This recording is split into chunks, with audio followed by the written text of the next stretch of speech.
Welcome back to Network Africa. Scientists say a crop-ravaging caterpillar called the armyworm is eating its way across Africa and could reach tropical Asia and the Mediterranean in the next few years. The caterpillar destroys young maize plants, attacking their growing points and burrowing into the cobs. And it was found actually that this is a new introduction from South America.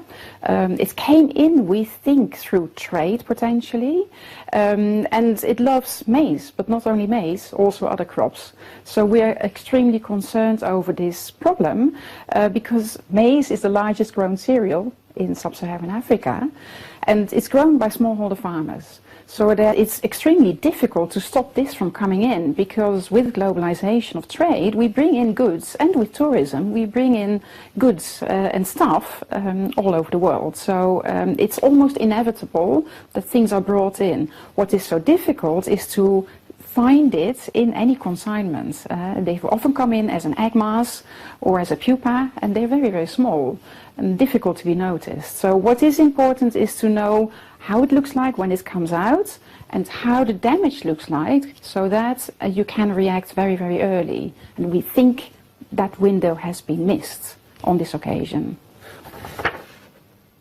Some sad news coming from Guinea now, as 2 more people have been killed in student demonstrations, bringing the number of casualties to 7 since the protest broke out on Monday.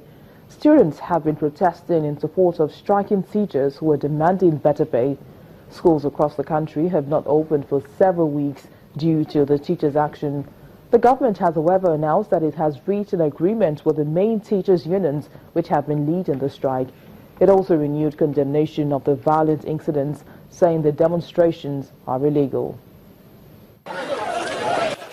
Teachers in Guinea will continue their strike after negotiations with the government to reopen public primary and secondary schools failed last week. The government in Guinea shut down schools in the country on February 1st, following violent demonstrations by pupils who were protesting the lack of teachers in schools and were supporting the teachers' demands for higher salaries and better working conditions. Following a meeting with the country's president, Alpha Condé, and other government officials on Thursday, the teachers' union said that they will not return to work as the government has failed to address their grievances. I asked the president to continue listening to the workers. The workers are building the future of Guinea, and especially of the teachers. We're not asking to be billionaires. We're not looking to be rich. We only want to have a decent life and be able to make a living and take care of our children. If education is destroyed, then the future of Guinea will be buried. And in the coming years, the children of Guinea will not be able to compete with the youth in Mali, Senegal, or Morocco. Besides an increase in salaries and better working conditions, the teachers are also demanding that recruitment of teachers on short temporary contracts be integrated in the public service system. Currently, teacher salaries vary from $100 and $200 per month. The government officials say schools will remain closed for the children's security, while parents have become increasingly frustrated by the impasse between the two parties. It's annoying because there are no classes at the moment and the children are at home. I see many of them in the streets, and that bothers me because we have already finished paying the school fees and yet the children are still not in school, and that's a huge loss for us. Guinea is no stranger to strikes. Last year, violence flared during a 4-day general strike over wages and pensions for workers that saw the closure of banks, shops, markets, and halting most public transport. Ghana's President Nana Akufo-Addo has taken power with ambitious plans to revive one spectacular economic growth that he said in the State of the Nation address on Tuesday is in a bad way.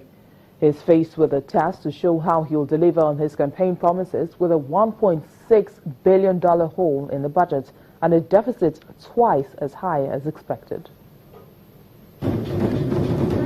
In his first major address since being sworn in on January the 7th, Akufo-Addo told Parliament that restoring macroeconomic stability was key to addressing the biggest problem facing the country, creating jobs, especially for young people. Ghana's economy was one of Africa's most dynamic, But it was hard hit starting in 2014 by a slump in global prices for its gold and oil exports. I say nothing new or dramatic when I tell this House that the economy of our country is in a bad way.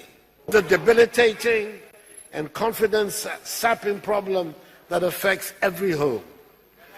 We can argue on what the official rate of unemployment is, but we can all see the desperation of our young people. They want to work, but there are no jobs, and some of them are being driven to unacceptable behavior. We have a veritable time bomb on our hands. A fiscal crisis saw inflation and the deficit rise and the currency fall. GDP growth for 2016 was estimated at 3.6%, the lowest level in some 23 years. Ghana started a 3-year program with the International Monetary Fund in April 2015 that aims to reduce inflation, the deficit and public debt, stabilize the currency and boost growth. The wishes are there, the good intentions are there, but there's also a reality on the ground. So engaging labor, engaging the business community so that there is a better shared appreciation and understanding of where we are as a country is the first thing the government should do. Akufo-Addo took office last month on pledges to spend the equivalent of $1 million a year on development of each of Ghana's 275 parliamentary constituencies. He also promised to cut taxes. His plan is to stimulate private sector investment to raise economic growth back into double digits from around 4% last year. I know a government said that he's going to make a one district, one factory. These are just a source of work. It's something like a handicraft. We can make a factory for us. We need a government to come and help us for their work so that we can expand this work. We get a foreign market and a local market. The new government must reveal in its first budget next month how it intends to restore financial discipline while staying true to Akufo-Addo's election promises to boost growth and fight poverty. And the president of Malawi has fired Agriculture Minister George Chaponda over a scandal that has been dubbed Maizegate. The president ordered his removal with immediate effect after millions of money was found at his residence. Mr. Chaponda says, however, that he is innocent and will not leave office until proven guilty. And that's it on today's program. Thank you so much for watching. I am Bisi Adebayo.